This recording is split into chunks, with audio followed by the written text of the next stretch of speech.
Hello, अस्सलाम वालेकुम। क्या हाल चाल है? I am there. It's me, Tuba. You know me well. I'm here. I'm as come as a DX and business motivator. तो यहाँ पे वैसे मैं चाइल्ड साइकोलॉजिस्ट। यहाँ पे मैं वेबिनार कर रही हूँ एज डीएक्सन बिजनेस मोटिवेटर। डीएक्सन एक ऐसी, आप कहें कि एक कंपनी, आप कह रही है ऐसा wellness का एक है जो कि हम मोटिवेट करते हैं टू मोटिवेट पीपल। एक बिजनेस हीलिंग हब जिस तरह कहते हैं कि बिजनेस मोटिवेशन का एक है कि जिसमें आपकी न्यूट्रिशनल वैल्यू पे हम अपनी मतलब जो अपनी हेल्थ से रिलेटेड होती है, हेल्थ से रिलेटेड जो हेल्थ अपीलिंग जो टास्क होते हैं उस पे हम काम करते हैं कि हम वो बातें बताते हैं जिससे वो इनकी प्रोडक्ट्स है जिससे आपकी हेल्थ जो है वो इम्प्रूव होती है डे बाय डे। आप अपनी जो नेचुरल हर्ब्स की तरफ ज्यादा तवज्जो दें बनिस्बत के आप सप्लीमेंट्स पे जाएं। हमारा बेसिक मकसद ये है आपकी हेल्थ को बेटर करना, ना कि अपनी जो प्रोडक्ट्स को इंट्रोडक्शन में लेकर आना, इंट्रोड्यूस करना, बल्कि आपकी हेल्थ के ऊपर ज्यादा हमारा फोकस्ड होता है कोई भी खास एक एरिया को लेके। तो आज जिस एरिया पे बात करें वो स्पीच का है। स्पीच का एक बहुत इंपॉर्टेंट, आपको पता है, एक फैक्टर होता है स्पीच की हमारी जिंदगी में एक बहुत ज्यादा अहमियत रखती है। स्पीच बोलना, स्पीच डिसऑर्डर पे बात करेंगे, बच्चों में बहुत ज्यादा कॉमन होती है। इन्फेंट से चाइल्डहुड के में ये बहुत ज्यादा वाजे होना शुरू हो जाती हैं। तो पहले आयत से हम करते हैं, स्टार्ट करते हैं, क्योंकि आपको पता है कि अल्लाह के पाक कलाम से करें तो वो उसमें बरकत आती है हमें ज्यादा। वनुनस्सिलु मिनल कुरआनी मा हुवा शिफाअन व रहमतुल लिल मोमिनीन, and we send down in the Quran that which is healing and mercy for the believers. ठीक है, हमने कुरान में वो नाजिल करते हैं जो मोमिनों के लिए शिफा और रहमत है। ऑफ कोर्स कुरान जो बेस्ट गाइडलाइन है हमारे लिए, उससे बेहतर कोई गाइडलाइन नहीं है। ठीक है, तो आज हम बात करेंगे एपिरेक्सिया और डिसआर्थरिया पे। ठीक है, ये क्या चीज है, ये क्या डिसऑर्डर है जो आपको नजर आते भी हैं और बाजुकात आपके सामने नहीं भी आते। एग्जाम्पल के थ्रू बहुत अच्छी तरह बताया गया है कि ये बच्चा है, अहमद है, जिसकी एज 5 है। ठीक है, एक ग्रैंड फादर है जिसकी एज 68 है। अब अब वो आगे अंडरस्टैंड करते हैं कि व्हाट इज एपिरेक्सिया ऑफ स्पीच क्या होती है और डिसआर्थरिया क्या होती है। अब आप देखिए, जो अहमद है वो रियलिटी क्या है कि he understand everything said to him. ठीक है, हर चीज समझ रहा है, बट जब उसकी स्पीच की बारी आती है, क्लैरिटी की बारी आती है, तो ही ट्रैप्ड बिहाइंड अंडर साउंड्स के, वो साउंड्स के अंदर ट्रैप्ड हो गया। अंडरस्टैंड कर रहा है उनकी थिंकिंग को, उनकी सोच को, जो उनका ग्रैंडफादर कह रहे हैं वो सारी चीजों को समझ रहा है। वो उनको, उनकी एक्सप्रेशंस को, उनकी फीलिंग को वो समझ पा रहा है। लेकिन क्या वजह है? सब कुछ समझने के बाद, सब कुछ करने के बाद वो एक एक जकड़ा हुआ है, साउंड्स के अंदर जकड़ा हुआ है। यानी कि आप देखिए, टू एजेस हैं, वन पेनफुल प्रॉब्लम है, broken loop of communication. Grandfather की एक दूसरी रियलिटी है, एक बंदा, एक एज आप कहें कि 5 इयर्स का एक बच्चा है, उसकी रियलिटी ये है कि वो हर चीज को अंडरस्टैंड करता है, लेकिन वो सही तरह से समझा नहीं पा रहा, बोल नहीं पा रहा, ट्रैप्ड हो गया है अपनी वॉइसेस के अंदर। कहते हैं ना, अनक्लियर जो अपनी वॉइसेस के अंदर है ना, वो ट्रैप्ड हो गया अपनी प्रोनाउंसिएशन में, अपनी वॉइसेस के अंदर वो एक तरह से जकड़ गया है।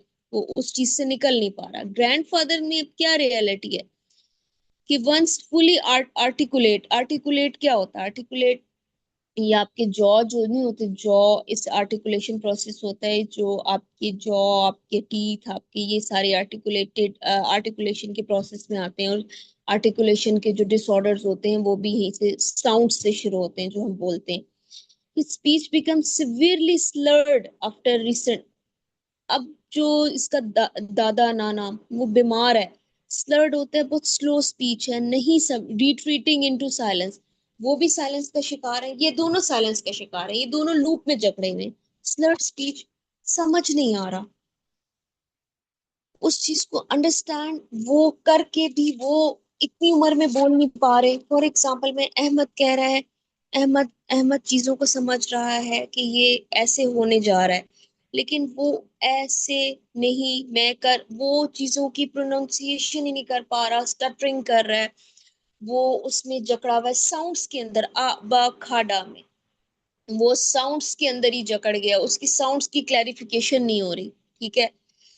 और एक तरफ दादा या उनका ग्रैंडफादर है, वो स्लर्ड है, यानी उनकी बहुत स्लो स्पीच है, स्लो स्लर्ड होता है, स्लो पेस की स्पीच हो, अनक्लियर स्पीच हो, आपकी स्पीच जो समझ ही ना आए।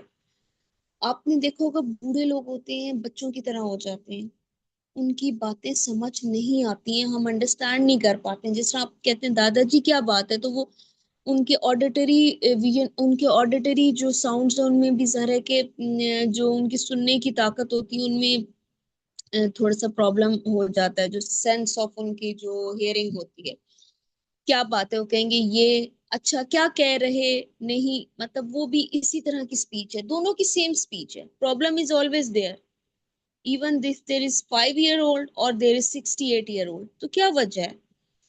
अब अर्ली अगर हम अर्ली मिसल देखें, या विजिबल स्ट्रगल है और हिडन टूल है, अहमद को क्या प्रॉब्लम्स आ रही है, फैमिली एज्यूम कर रही है। अब जो अर्ली उन्होंने जो उस चीज का एक निचोड़ निकाला है, या अर्ली फाइंडिंग्स आप कह दें, कि अहमद को वो एज्यूम कर रहे हैं, फैमिली एज्यूम करिए कि अहमद दिल कि वो लेट बोलेगा, वो नहीं बोल पा रहा क्योंकि उसकी भी स्पीच डेवलप नहीं हुई है, हालांकि उसकी एज हो गई है, लेकिन वो कह रहे हैं कोई बात नहीं, आहिस्ता आहिस्ता हो जाएगी। और दादा के बारे में क्या ख्याल है, नाना के बारे में, कि ग्रैंडफादर इज्यूम करते हैं जस्ट ओल्ड एज वीकनेस, वो कहते हैं कि नहीं मैं बूढ़ा हो गया हूँ, मुझे थकावट है, मैं इसलिए बोल नहीं पा रहा हूँ।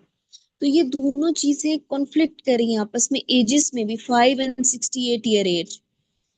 अब अगर आप विजिबल स्ट्रगल देखें तो स्ट्रगलिंग क्या, अहमद स्ट्रगल क्या कर रहा है, अहमद स्ट्रगल क्या कर रहा है, अहमद की स्ट्रगलिंग जो एक कहते हैं ना कोशिश क्या है, अहमद कर रहा है point instead of speaking words, वो बोलने की कोशिश कर रहा है अनक्लियर साउंड से, वो साउंड्स के अंदर फंसा हुआ है, जैसे डिसलेक्सिया नहीं होता, उसको साउंड्स तैरते हुए नजर आ रहे हैं, उसके साउंड्स के अंदर अनक्लियर स्पीच है। ये चीज होती है अपरेक्सिया में या डिसआर्थरिया में, आपकी स्लर्ड स्पीच, अनक्लियर स्पीच होती है, जंबल वर्ड होते हैं, आपकी समझ नहीं आता, आप सुन सकते हो समझ सकते हो, लेकिन जब आपकी कम्युनिकेशन की बारी आती है तो आप उस चीज को रीजनिंग के साथ कम्युनिकेट नहीं कर पाते। ये दोनों एजेस के साथ चल रहा है, एक तो कहते हैं कि छोटा है लेट बोलेगा, तब भी पॉइंट आउट नहीं हो रहा, एक कहते हैं ग्रैंडफादर है, तभी पॉइंट आउट नहीं हो रहा, तो कहाँ पे पॉइंट आउट होगा। अब विजिबल स्ट्रगल, ग्रैंडफादर को क्या करना पड़ा है, अवॉइडेंस के, ग्रैंडफादर कन्वर्सेशन से अवॉइड करें, यार मैं बूढ़ा हूं, मैं ना बोलूं तो ठीक है, क्या फर्क पड़ जाएगा, मैंने सारी जिंदगी तो बोला है, मुझे टंग का कोई मसला हो सकता है, ब्रेन उनका कमांड नहीं दे रहा, तो इस वजह से वो उस चीज को अवॉइड कर रहे हैं कि यार अब ना बोलें तो बेहतर है, उनको हर कोई मना कर रहा है उस चीज को। दोनों ही स्ट्रगलिंग एक फेज में है, एक उस स्ट्रगल में है अपनी साउंड्स क्लैरिटी में, एक उस स्ट्रगल में है कि वो एज की कम्युनिकेशंस में, सोशल आपकी जो बाइंडिंग्स में उनका ब्रेन नहीं कमांड दे रहा। हिडन टूल्स क्या है पीछे, बैकग्राउंड पे क्या टूल्स हैं, क्या एक ऐसी उनके बैक पे उनका माइंड क्या बोल रहा है, एक बच्चे का माइंड फ्रस्ट्रेटेड हो रहा है, उसमें टेंट्रम्स आ रहे हैं, स्कूल में परफॉर्मेंस नहीं हो रही, और एक बड़े के माइंड में क्या हो रहा है, सोशल फोबिया आप कहते हैं, सोशल एंजाइटीज हो रही हैं, कम्युनिकेशन स्किल नहीं डेवलप हो रही, वो बोलने से कतरा रहे हैं, यार अगर मैं बोला तो फिर लोग मेरा मजाक बनाएंगे, मैं नहीं बोलता, मैं घर वालों से बात ही नहीं करता, मैं अगर किसी से बात करूं तो यंग वन मेरा मजाक बनाएंगे, और छोटा बोल ही नहीं पा रहा, वो समझ रहे हैं, वो इसलिए नहीं बोल रहा कि वो अभी एक एज में आके बोलेगा ना, कि he is almost 5 year old. आपकी जो बैबलिंग के बाद, आपकी गोइंग के बाद, बैबलिंग के बाद आपकी स्पीच, जो फ्रेजेस, सेंटेंसेस डेवलप हो जाती हैं 2.5 ईयर्स में, आपकी एक आपकी स्पीच पैटर्न डेवलप हो जाए। तो हमारा आज का टॉपिक है, दो डायग्नोसिस करनी है। आउटकम्स क्या है? साइलेंस। दोनों में आउटकम्स साइलेंस के जिम्रे में आ जाते हैं। मतलब हमारे जो एक सेट जो है ना आउटकम आया इन दोनों का, क्या है? अहमद एंड ग्रैंडफादर का, कि साइलेंस है दोनों तरफ। वो बात को समझ के वो बच्चा नहीं बोल पा रहा, एंगल टेंट्रम्स शो कर रहा है, मेल्टडाउन शो कर रहा है, हेड बैंगिंग कर रहा है, मार रहा है, अ, छुप रहा है, और वो दूसरा जो ग्रैंडफादर है वो आइसोलेट हो रहा है। अब एपिरेक्सी ऑफ स्पीच क्या है, ये हम देखते हैं। और जो दूसरी तरफ ग्रैंडफादर का वो डिसआर्थरी है। ठीक है, अब हम इन दोनों में डिस्टिंग्विश, हम डायग्नोसिस देखते हैं। एपिरेक्सिया क्या है? अहमद अहमद लड़ रहा है, अहमद फाइट कर रहा है सिस्टम लेवल से। सॉफ्टवेयर उसका उसका जो सॉफ्टवेयर, जो प्लानिंग का उसका जो कहें कि एक उसका बायोलॉजिकल फेलियर ये है कि वो जब साउंड समझ सुन रहा है, तो वो उसको जुमलों में अदा नहीं कर पा रहा, उसके साउंड नहीं निकल पा रहे। उसका जो न्यूरल जो मूवमेंट जो उसको रिक्वायर्ड है, वो अंदर से वर्ड्स के बाद सेंटेंसेस में उसके पूरा पूरा जुमला अदा नहीं हो रहा। तो यहाँ पे वो एग्जीक्यूट नहीं कर पा रहा, उसको उसको आप कहें कि कॉम्प्रिहेंशन में, फ्रेजेस में, एग्जीक्यूशंस में प्रॉब्लम आ रही है। और दूसरी तरफ डिसआर्थरिया ग्रैंडफादर किस चीज से फाइट कर रहे हैं? सिग्नल्स नहीं दे पा रहे, मसल्स उनके मसल्स उनका साथ नहीं दे पा रहे, टू वीक है, पैरालाइज्ड है। मतलब उनमें कोऑर्डिनेशन नहीं है। उनका क्या है, हार्डवेयर और मसल्स का सिस्टम वो प्रॉब्लमेटिक है। और एपिरेक्सिया में क्या है, सॉफ्टवेयर। सॉफ्टवेयर क्या होता है? हार्डवेयर आपके बाहर का सिस्टम होता है। जब आप आस्ते आस्ते बूढ़े होते हो तो ऑफ कोर्स जब कंप्यूटर या कोई चीज आप तोड़ते हो तो बाहर की आउटलुक खराब हो जाती है ना, अंदर तो ठीक ही होता है, चल रहा होता है निजाम, लेकिन हमें नहीं पता होता, ऊपर से खराब हो जाती है चीज। ठीक है, लेकिन चीज लेकिन जब उसमें आप दूसरी तरफ आप देखो, दूसरी तरफ आप सेकंड फ्लोर पे कूलर, इसका प्लीज माइक ऑफ कर दे। अच्छा, तो आपको मैं ये बात कहूंगी कि दूसरी तरफ अगर हम सेकंड रुख पे अगर हम अहमद को नोट करें, तो अहमद की साइलेंस क्यों है? वो किस चीज से फाइट आउट कर रहा है? वो अपने साउंड से लड़ रहा है, अपने साउंड्स की, अपनी आवाज से, अपना अपनी अपनी अनक्लियर वर्ड्स से वो लोगों को समझा नहीं पा रहा। तो दूसरी तरफ दोनों एक बैटल है, लेकिन साइलेंस इज ऑलवेज देयर। अब हमने इल्यूजन ऑफ, क्या टंग की, क्या इल्यूजन्स? इल्यूजन्स तो हर चीज की होती है, तो टंग क्या कह रही है? 10% और 90%, यानी कि 10% the tongue and the mouth visit, ये आर्टिकुलेशन डिसऑर्डर है। आर्टिकुलेटरी डिसऑर्डर, जिसमें जॉस और आपका माउथ, ये सारा एरिया आपका आता है। ठीक है, सब कुछ ब्रेन से लिंक करता है। देखिए, ब्रेन पे एक चट्टान बनी हुई है, एक पहाड़ है एंगर का, टेंट्रम का। यार आप बोल नहीं पा रहे हो, आपके टंग आपका साथ नहीं दे रही है। ठीक है, तो 10% for, this is where traditional आप थेरेपीज अप्लाई होती हैं, जो अटेंशन फोकस्ड करने के लिए हिडन न्यूरोलॉजिकल फाउंडेशंस हैं। ठीक है, अब 10% तो आपकी टंग एंड माउथ का इसमें साथ देना विजिबल स्पीच में बहुत जरूरी है। अभी ये पूरी इल्यूजन ऑफ टंग बता रहे हैं कि क्या आपका ब्रेन में दो एरिया होते हैं, वर्निक्स और ब्रोकास एरिया होता है। जिसमें जिन्होंने ब्रेन के बारे में बहुत ज्यादा पढ़ा है, तो मैं ये दो एरिया, वैसे तो प्री फ्रंटल कॉर्टेक्स और बहुत से होते हैं, ये स्पीच डेवलपमेंट में और बोलने में, स्पीच में आपके बहुत ज्यादा, आपके कहते हैं ना कि इम्पोर्टेंट पार्ट प्ले करते हैं। अब मसल्स की कोऑर्डिनेशन, 90%, 10% आपकी विजिबल स्पीच है जो आपके सामने से नजर आ रही है, वो सिर्फ 10% हम नोट कर रहे हैं। क्यों नहीं किसी को चीजें नजर आ रही? क्योंकि लोग 10% नोट कर रहे हैं, लेकिन 90% पीछे क्या चीजें हैं, क्या हिडन टूल्स हैं? आपकी मस्कुलर कोऑर्डिनेशन और स्ट्रेंथ है, आपकी न्यूरल, पूरा आपका नर्वस सिस्टम, एक उसकी इंटेग्रिटी, एक नर्वस पाथवे, जो आपका ब्रेन इज फुल ऑफ, कहते हैं ना, एक नर्व का एक गठ जोड़ है जिसमें आप सारा वो काम कर रहे हैं। जिसमें आपका ब्रेन सेल आपकी सिग्नलिंग आपकी पूरी बॉडी को दे रहे हैं, आपकी ऑक्सीजनेशन सेल सेल को ऑक्सीजनेशन, आपका ब्रेन सारा कुछ काम कर रहा है। अब दूसरी तरफ देखा जाए तो हिडन न्यूरोलॉजिकल फाउंडेशन ही यहाँ से शुरू हो रही है, लेकिन ये अनसीन फाउंडेशन है जिसको कोई नहीं पहचान पाता कि हमारी जो विजिबल टंग है वो बज़ाहिर नजर आने जो चीज नजर आ रही है वो है भी नहीं। अब देखिए दो सूरतें यहाँ पे आपको नजर आ रही हैं। एक बंदा, दो तरह के प्रॉब्लम्स होते हैं एपरेक्सिया में, ठीक है। एक बंदा यहाँ पे सुन पाता है, सारी चीजें क्लियर हो गई हैं उसको, ठीक है, लेकिन वो सामने से जो बंदा बोल रहा है, लेकिन वो जैसे स्टटर कर रहा है, स्टटरिंग। जैसे अब मैंने कहा कि तुम क्या कर रहे हो, मैं ये कर कर इस तरह की आवाज आती है, वो पूरी तरह साउंड को अदा नहीं कर पाता, उनकी अनक्लियर साउंड होती है। या स्टटरिंग कर रहा है, मैं जा रहा, इस तरह का, ये सारी आर्टिकुलेशन प्रॉब्लम्स होती हैं, ठीक है। या बहुत स्लर्ड, बहुत ही अनक्लियर साउंड होगी, सा को बा के साथ मिला देगा, साउंड को रा को वा के साथ मिला देगा, साउंड की मिक्स अप जंबल कर देगा, ठीक है। ये चीज होती है। या तो वो दूसरी दूसरी सिचुएशन ये होती है कि आप बोल रहे हैं तो वो समझ ही नहीं पा रहा। एक तो वो समझ पा रहा है, अदा नहीं कर पा रहा, लेकिन अगला वो सारा समझ ही नहीं पा रहा, वो अपने माइंड के अंदर सेंटेंस मेकिंग ही नहीं कर पा रहा। आप कहते हैं तुम आ जाओ, मैं यहाँ वहां बैठा, इस तरह वो लफ्ज बोलेगा, यानी कि तुम कहाँ जा रहे हो, मैं अभी गया नहीं, इस तरह, मतलब उसने माइंड की परसेप्शन ही क्लियर नहीं हुई है। दो प्रॉब्लम्स हो जाती हैं, यहाँ पर आ जाती है। तो अब दोनों जगह साइलेंस ही साइलेंस है। यहाँ पे आप देखिए कि वो एंगर और टेंट्रम्स का शिकार है एपिरेक्सिया में, और डिसआर्थरिया में एक आपकी आपकी हार्डवेयर एक प्रॉब्लम का शिकार है, ठीक है।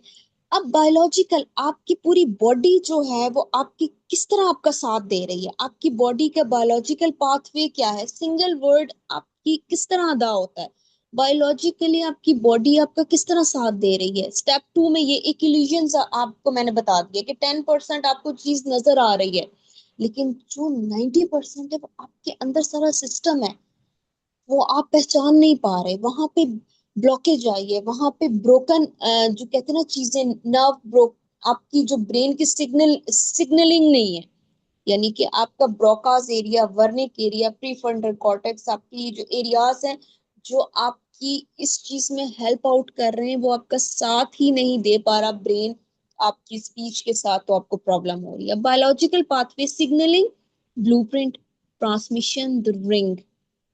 अच्छा, अब सिग्नलिंग की बात करते हैं, पहले स्टेप 2 है। सिग्नलिंग कैसे आती है, ब्रेन हमारा जो है वो मोटर प्लान करता है। मोटर प्लान क्या है? ये देखिए, वोकल कॉर्ड्स हमारा एक ये सारा आर्टिकुलेशन पार्ट है ना, मैं आपको बता रही हूँ। ये सारा जॉ, लिप, देखिए लिप से आप कोई भी साउंड अदा करें, ब, थ, ये आपकी किससे अदा हो रही है, लिप से। जॉ, जॉ से आप जिस तरह मैं बोल र, फ, ये चीजें साउंड, वोकल कॉर्ड, आपका गला, आपकी जो वोकल कॉर्ड्स है वो आपका साथ नहीं दे पा रही हैं। तो यहाँ आपकी सिग्नलिंग जो होती है वो ब्लूप्रिंट का जो आप सेकंड स्टेप ही ये है, ठीक है। अच्छा, फिर उसके बाद एक सेकंड पीछे करेंगी, थर्ड स्टेप मैं बता दूं। अच्छा, सेकंड स्टेप तो हमने पढ़ लिया। अब अगर हम थर्ड स्टेप की बात करें, एक सेकंड, अच्छा, सॉरी, एक मिनट, हाँ जी। अच्छा, थर्ड स्टेप में अगर आप बात करें तो ट्रांसमिशन होती है रिंग की। जिस तरह आपकी नर्वस सिस्टम है ना, वो आपकी कमांड को कैरी करता है, आपकी कमांड लेकर आता है, आपकी आपकी सारे बॉडी में कमांड देता है। स्टेप 3 ये है।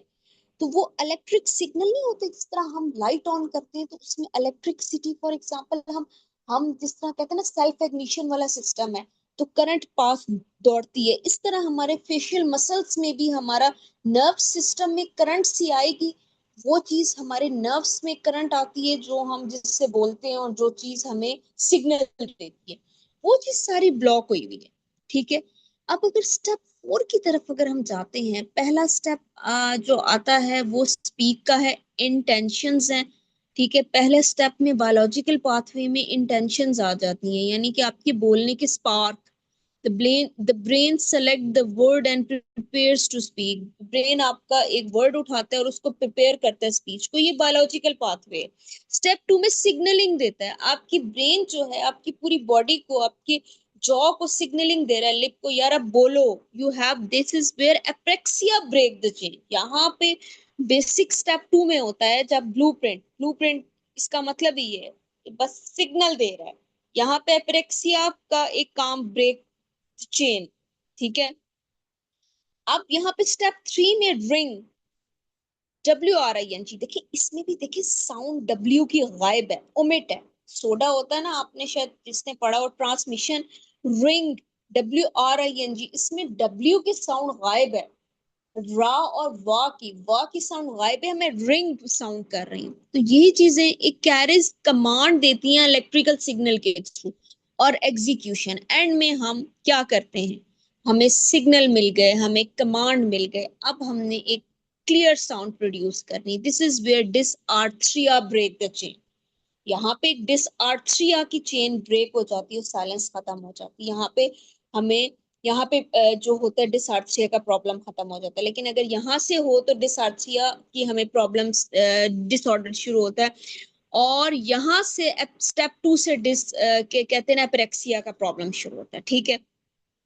सेकंड में अगर हम आगे, तो वाई ट्रेडिशनल थेरेपीज प्रोग्रेस, सो जो आम थेरेपीज हैं वो क्यों नहीं काम कर रही, हमारी जो ट्रेडिशनल थेरेपीज हैं वो उनकी स्लो क्यों है प्रोग्रेस। जैसे स्पीच थेरेपी, हमें ये कोई कहते हैं ना डिसआर्थ्रिया का प्रॉब्लम हो, हमें एपेरेक्सिया यानी हम बोल नहीं पा रहे, जिस तरह एक बच्चा है एंगर टेंट्रम शो कर रहा है, साउंड नहीं सही अदा कर पा रहा, एक बूढ़ा है उसकी स्लर्ड स्पीच है, अनक्लियर साउंड है, समझ ही नहीं आ रही। तो ये सारी हमारी स्पीच थेरेपी है ना, तो ये रेपिटिशन पर है। आपकी फिजिकल क्या करते हैं हम स्पीच थेरेपी में, कॉग्निटिव रीट्रेनिंग करते हैं हम, कॉग्निटिव को हम दोबारा से ब्रेन की एक कहते हैं ना, उनको रीबिल्ड रीट्रेनिंग कर रहे होते हैं, उसको प्लेसमेंट में ला रहे होते हैं।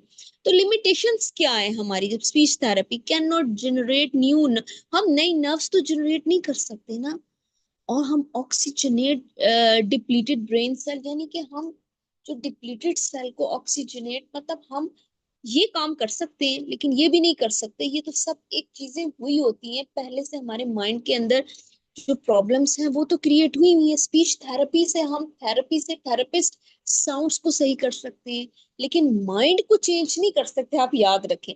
उनके माइंड में जो चीजें, उनके ब्रेन में प्रॉब्लम्स हैं, we can not change that problems.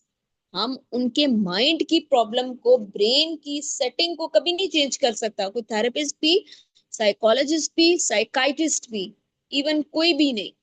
आपकी विजन को चेंज करते हैं हम लोग, आपकी विजन्स को चेंज करते हैं। आप, स्पीच थेरेपिस्ट साउंड को चेंज करेगा, आपके ब्रेन को चेंज नहीं करेगा, ठीक है। जो साइकोलॉजिस्ट है वो आपकी विजन को चेंज करेगा, जो आपका नेगेटिव विजन उसको पॉजिटिव में लेकर, साइकाइट्री में और प्रॉब्लम्स आ जाती हैं। अब ट्रीटमेंट गैप क्या है, ठीक है। अब अगर देखा जाए तो हम यहाँ पे ट्रीटमेंट गैप पे चलें कि विदाउट इंटरनल, अगर हमें कोई न्यूरोलॉजिकल फ्यूल ही नहीं मिल रहा, हमारे पास कोई फ्यूल ही नहीं है जो हमारी ब्रेन को कोई फ्यूल अप करे। एक कहते हैं ना, जिस तरह गाड़ी में फ्यूल डलाएंगे इंजन तो वो चलेगी, वरना वो स्टॉप हो जाएगी। इंजन तो रुक जाता है जब फ्यूल ही ना हो। तो आपकी फिजिकल थेरेपी है just like trying to drive a beautiful जो स्टीयर्ड कार होती है विद एन एम्प्टी ऑफ।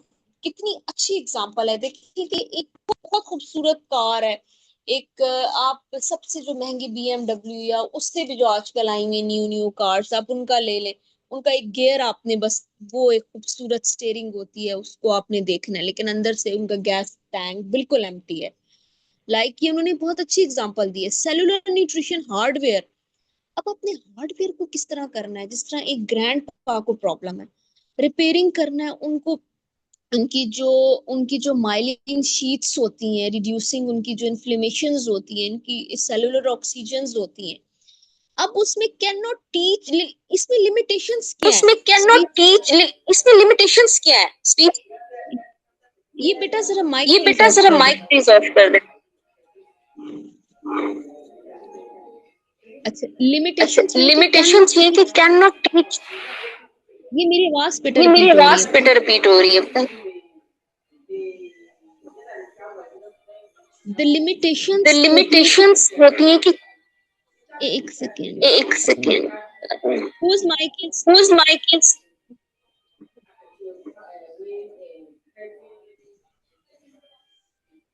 किसका माइक किसका यहाँ पे, माइक यहाँ पे,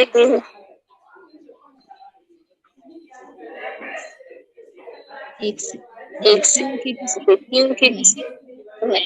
शुमाइला बेटा अपना शुमाला माइक बेटा प्लीज। अपना, जी थैंक यू सो मच बेटा, थैंक यू सो मच।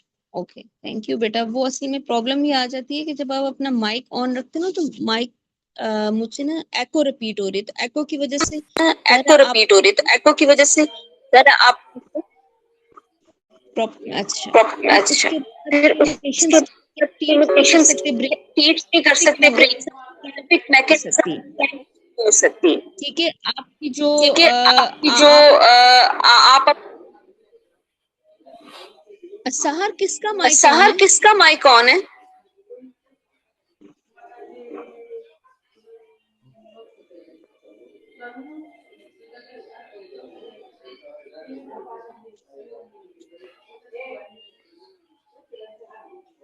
अच्छा, अच्छा, मुझे ना मेरी आवाज मुझे ना रिपीट हो मेरी रही है तो आवाज फिर वो रिपीट हो बहुत, रही है, तो फिर वो बहुत, एक सेकेंड ठहरा जरा। Ramuta Ibrahim, Yama, her mic is Monalisa on. आपका बेटा माइक ऑन है? I just Monalisa, on it. Miss ये मोनालिसा नाम से जो है इनका था। शुमाइला आपका भी ऑन है बेटा, पता अभी नहीं मैंने आप लोग। अभी मैंने ऑन किया है, अभी मैंने ऑन किया बताने के लिए। जी बेटा, अपना माइक प्लीज बेटा ऑफ कर दीजिए, वो पता है मेरी आवाज, थैंक यू सो मच बेटा, थैंक यू सो मच। मुझे आवाज रिपीट हो रही है ना तो मुझे अपनी वो आवाज का पता ही नहीं चल रहा ना कि क्या मैं बोल रही हूँ। Thank you so much. अस्सलाम वालेकुम। अच्छा, तो उसके बाद मैं ये कहना चाहूंगी कि आप जब की लिमिटेशन क्या है सेलुलर न्यूट्रिशन की, कि आप can not teach the brain, अपने ब्रेन को टीच ही नहीं कर सकते स्पेसिफिक मैकेनिज्म ऑफ लैंग्वेज। अच्छा, इसमें सारी हमने ये ट्रेडिशनल थेरेपी में ये होता है, हम स्पीच थेरेपी करते हैं, उसमें क्या होता है, उसमें यही कुछ होता है। हम जब एक बंदे की स्पीच थेरेपी कर रहे होते हैं, उसके माइंड को हम नहीं चेंज कर रहे होते, ठीक है, हम उसके माइंड को साथ लेके चलते हैं। हमने माइंड को नहीं चेंज करना, हमने उसकी विजन को, उसके पर्सपेक्टिव्स को, हमने साइकोलॉजी में भी ये करना है, तो साउंड्स को चेंज करना है। हम उसके माइंड के अंदर बैठ के चेंज नहीं ला सकते, ठीक है। उसके लिए हमें क्या चाहिए, द मिसिंग लिंक क्या है, अब हमने डीएक्सन का गैनोथेरेपी अब हमने शुरू करनी है। अब हम देखते हैं डीएक्सन की गैनोथेरेपी क्या कहती है स्पीच के बारे में। जो मिसिंग लिंक क्या है स्पीच थेरेपी में, मिसिंग लिंक कहाँ पर आ गया कि जहां पे हम माइंड को, आप वाकई में जाके अंदर एक चेंज ला सकते हैं, ओवरऑल, ओवरऑल उसको एक सेटिंग दे सकते हैं। हम ये नहीं कह सकते कि उसको ठीक कर सकते हैं, बट माइंड की एक प्रॉपर सेटिंग हो सकती है। सेलुलर न्यूट्रिशन में क्या है, हम फीड करते हैं द लिटरल, आप कहें कि building block of the nervous system है। सेलुलर न्यूट्रिशन क्या है कि सेल में एक, देखिए जो जो सेल है ना उसकी न्यूट्रिशन बहुत जरूरी है। अगर आपकी स्पीच में भी आपकी सारी बॉडी, आपकी जो ब्रेन से जितना आपका आ रहा है ना, एक नर्व्स का एक सिस्टम आ रहा है, वो आपकी सारी बॉडी को मैनेज कर, ठीक है, उसमें आपकी स्पीच भी आ जाती है। तो आपकी फीड कर रहा है, आप समझिए फीडिंग एजेंट्स होते हैं ये नर्वस सिस्टम को, लिटरल बिल्डिंग ब्लॉक होते हैं, ठीक है। ये न्यूट्रिशन जो होती है, खुराक जो होती है, अच्छी खुराक जो होती है। अब डीप ऑक्सीजन, हमारे ब्रेन की ऑक्सीजनेशन बहुत जरूरी है।